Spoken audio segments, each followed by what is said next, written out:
반갑습니다. 부동산 전망하는 남자 골든마우스 인사드립니다. 지금 청약 가점이 높으신 분들이 청약 통장을 아끼면서 민간 분양가 상한제가 시행되기를 기다리면서 청약 통장을 많이 아끼고들 계실 텐데요. 오늘은 청약 통장에 관한 이야기를 한번 나눠보도록 하겠습니다. 아무래도 기존 주택보다는 신규 주택에 관심이 많이 쏠려 있는 상황인데요.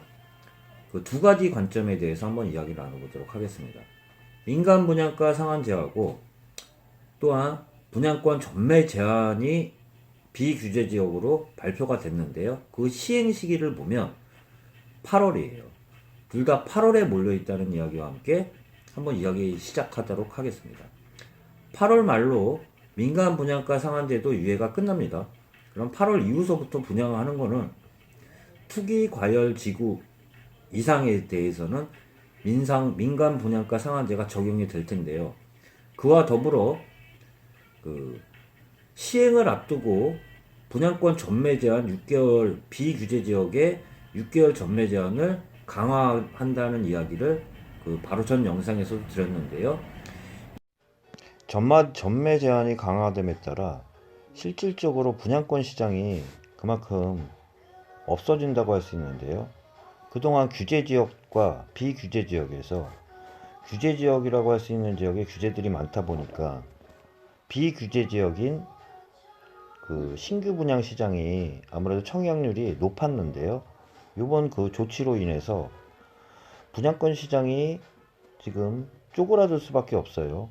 그러다 보니 6개월 전매 제한을 신규 아파트 시장 같은 경우도 비규제 지역에서 받았을 때도 6개월 전매 제한을 입주 후 분양한 다음에 입주 후에 등기 시까지 늘림으로 인해서 분규 시장은 분양권 시장 같은 경우는 많이 축소가 될 수밖에 없는데요. 그러다 보면 어떤 현상이 일어날 것 같으면 저는 이런 현상이 일어날 수 있을 거라고 생각합니다. 어떤 경우냐면요. 그러다 기존의 비규제 시장은 풍선 효과로 이익을 받는데요. 규제 지역에 애들이 많다 보니까 비규제적으로 몰리면서 풍선 효과를 일으키면서 또한 청약 경쟁률 같은 경우도 높이 올라가는 그 현상을 이번에 6개월 전매 제한을 해제함으로써 더 강화시킴으로써 그만큼 비규제 지역의 풍선 효과를 억제시킨다는 효과가 있을 거예요. 그러다 보니까 제가 8월 달부터는 분양가 상한제도 시행을 하면서 6개월 전매 제한도 강화시키다 보면 비규제 지역의 풍선 효과는 저는 많이 없어질 거라고 생각하면서 또한 분양가 상한제가 시행되면 인기 지역들의 기존 서울 지역과 과밀억제권의 서울 지역과 투기 과열 지구 같은 경우는 분양가 상한제가 적용이 될 텐데요. 그러다 보면 말 그대로 8월 이후서부터는 로또 분양이라고 할 수 있는 그런 단지들이 나오면서 좋은 지역들은 청약 경쟁률이 더욱 높아지면서 비규제 지역도 분양권 전매 기한을 6개월에서 아파트 입주 등기 필증한 이후, 쉽게 말해서 입주한 이후에 팔 수 있도록 기간을 강화시켰는데요. 그러다 보면 어떤 영향이 나올지 한번 이야기 나눠보도록 하겠습니다. 그럼 더더욱 제가 예상하기로는 지금 현재 가점이 좀 높으신 고점자들은 지금 하반기 8월 이후를 노리고 계시는 분들이 많을 텐데요. 그렇게 되면 8월 이후에 신규 분양 시장에 대해서 한번 이야기를 나눠보면 좋은 지역은 엄청나게 경쟁률이 치열할 거라는 이야기와 함께 오히려 분양권 전매 제한이 강화됨으로써 비규제 지역이나 비인기 지역 같은 경우는 경쟁률은 지금보다는 많이 떨어지면서 양극화가 굉장히 많이 생길 거라는 이야기를 한번 드릴 수 있습니다. 생각을 한번 해보세요. 민간 분양가 상한제는 기존 분양하는 분양가를 높지 못하게끔 조절을 한다는 이야기잖아요. 그렇게 하다 보면 지금보다도 안 그래도 신규 아파트 분양 시장이 기존 아파트 대비 훨씬 뜨거운 상황에서 가격까지 지금보다는 더 양호한 가격대로 나온다 그러면 지금까지 그 청약 통장을 아끼고 있던 분들도 많이 들어갈 거라는 이야기를 좀 드릴 수 있습니다. 또한 꼭 챙겨셔야 되는 게 8월 이후서부터는 더더욱 제가 양극화 현상이 더 벌어질 거라고 얘기 드리는데요.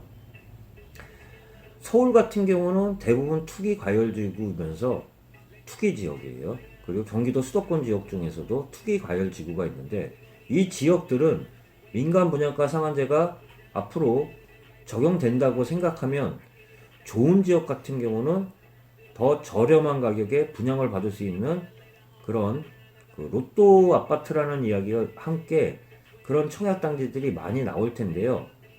한편으로는 비규제 지역의 그 분양권 전매 제한이 더 강화됨으로써 비규제 지역 같은 경우는 청약 열기는 좀 줄어들 거라는 이야기를 좀 들어볼 수 있습니다.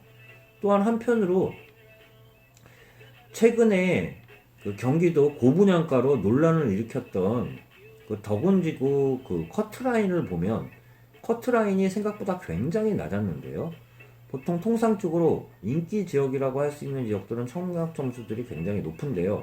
참고를 하시라는 이야기와 함께 한번 이야기 나눠보도록 하겠습니다. 평균적으로 보면요. 덕운지구 작년에 그 분양을 했던 대박 노블레스하고 중흥 S 클래스를 보면 평약 그 가점 점수가 보면 한번 보도록 하겠습니다. 덕은 대박 노블레스 같은 경우는 커트라인이 41점대였고요. 덕은 중흥 S 클래스 같은 경우는 44점대였지만 요번에 분양이 끝난 DMC 리버폴의 자이하고 리버파크 자이 같은 경우는요. 청약 점수가 최저 점수가 24점, 커트라인 16점에도 나온 점수들이 있었는데요. DMC 리버폴의 자이 같은 경우는 커트라인이 16점에 그쳤고요. 한국감정원에 따르면요. 또한 그 옆에 같이 동시에 분양을 했던 리버파크 자이 같은 경우는 당첨 점수가 24점에 그쳤어요.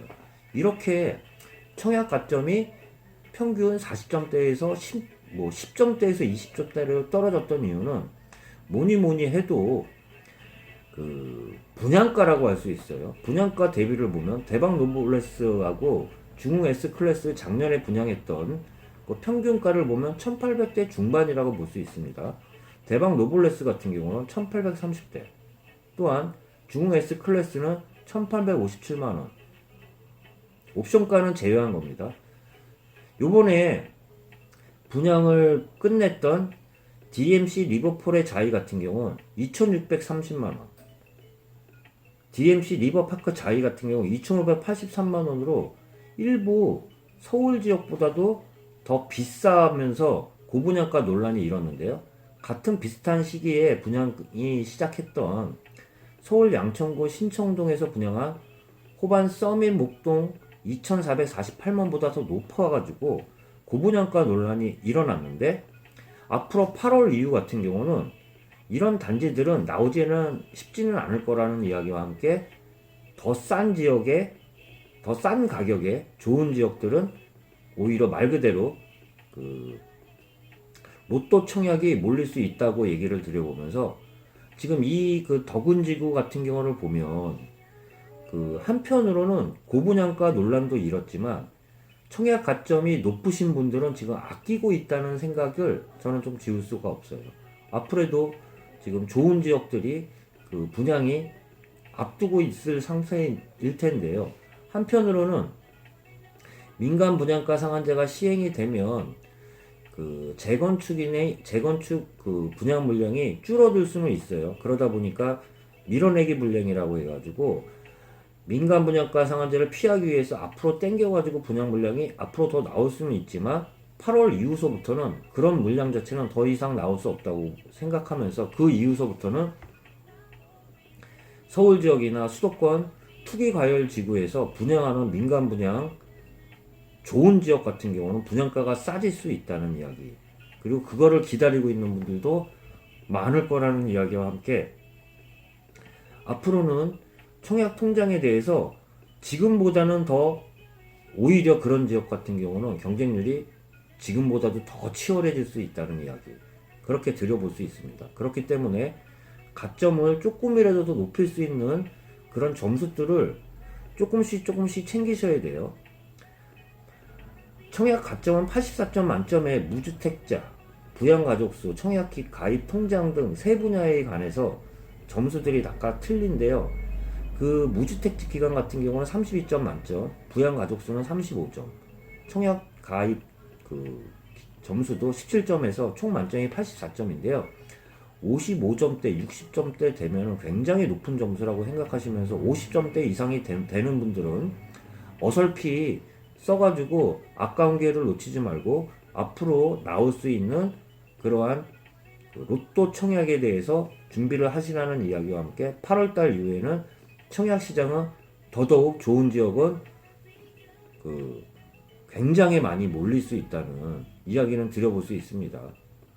또한 그 분양권 전매 제한이 강화됨으로써 비규제 지역이나 그런 지역 같은 경우는 투기 수요가 좀 빠지면서 청약률은 좀 많이 약해질 수 있다는 이야기 또 드려볼 수 있습니다. 이런 상황은 앞으로 하반기가 지나가면 기존 신규 물량이 분양가가 경쟁률에 따라 주변 기존 아파트에도 분명히 영향을 미칠 수 있어요. 이러다 보면 분양가 상한제 이후서부터는 지금 현재로서는 수도권 전체적으로 보면 그 상승을 유지하고 있고 서울 지역은 하락률이 하락하고 있는 상황인데, 이런 상황 자체는 조금은 양상은 틀려질 수 있다는 이야기를 좀 드릴 수 있습니다. 수도권 지역 중에서도 지역이 좋은 데는 앞으로는 좀 더 그 주변을 그 영향을 끼칠 수 있는 그런 단지들이 그 나오면서 큰 장에 서면 기존 아파트한테도 영향을 미칠 수 있는데요. 이와 반대로 비규제 지역 같은 경우도 앞으로의 청약률에 따라 비규제 지역 같은 경우는 그 한풀 꺾일 거라는 이야기. 거품이 지금처럼 거품 지역이라고 할 수 있는 지역들은 거품이 꺼질 수 있는 위험들도 분명히 있습니다. 기존의 청약률이 굉장히 높으면서 과열된 양상을 보이면 기존 아파트한테도 영향을 미칠 수 있는데, 청약률이 그 8월 이후서부터는 좀 꺾일 거라는 이야기를 좀 드려볼 수 있으면서, 좋은 지역 같은 경우는 청약률이 높다 그러면 오히려 주변 아파트 지역에 좀 더 그 영향을 그 상승 요인에 대해서는 그런 영향을 미칠 수 있다는 이야기. 하반기 때는 이 점에 대해서는 저도 한번 이야기 드려오면서 8월 이후에 큰 로또 아파트를 노리고 있는 큰 장에 서는 거를 기다리는 분들한테 좀 더 앞으로 기다리면서 8월 이후를 보라는 마지막 말씀 드려보면서 영상 마치도록 하겠습니다.